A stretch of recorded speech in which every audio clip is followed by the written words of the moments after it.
একসময় টুকটাক রান্না করতো যে ছেলেটা, সে যে হোটেল ম্যানেজমেন্টকে তার প্রফেশন করবে সেটা ভাবতে পারেনি অর্পিতের বাবা মা।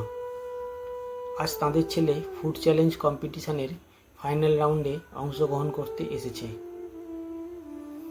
6 জন উঠেছে ফাইনাল রাউন্ডে, প্রত্যেকে তৈরি। এই রাউন্ডে ইউনিক কিছু রান্না করতে হবে, এটাই চ্যালেঞ্জ। আর যার রান্না বিচারকদের স্বাদকোরককে উদ্বেলিত করবে সেই হবে সর্বসেরা। সবাই বেস্ট পারফরমেন্স দেওয়ার জন্য তৈরি। প্রতিযোগিতা শুরু। পুরোদমে সব টেবিলে রান্না চলছে। কেউ বানাচ্ছে চাইনিজ তো কেউ কন্টিনেন্টাল। অর্পিত একটু অন্যরকমভাবে ভেবেছে, ইন্ডিয়ান রেসিপিতে মনোযোগ দিয়েছে। সময় এগোচ্ছে, উত্তেজনার পারদ চড়ছে। অর্পিতের মা বাবাও উদ্বিগ্ন। সবার রান্না শেষ হলো, এবার খাওয়ার পালা। অর্পিতের টেবিলে বিচারকরা এসে খাবারগুলো একটু করে নিয়ে টেস্ট করা শুরু করলেন।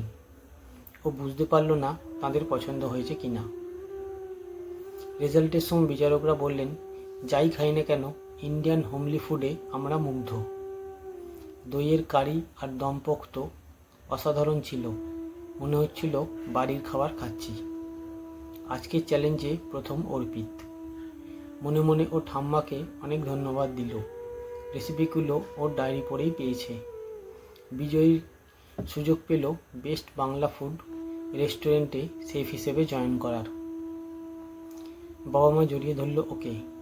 একটা ছোট্ট শখ যে তাদের ছেলেকে এই জায়গায় পৌঁছে দেবে, এটা তাদের কল্পনাতীত। ইঞ্জিনিয়ার, ডাক্তার, সেলিব্রিটি না হয়েও যে সমাজের চোখে সেরা হওয়া যায় সেটা প্রমাণ করে দিয়েছে অর্পিত।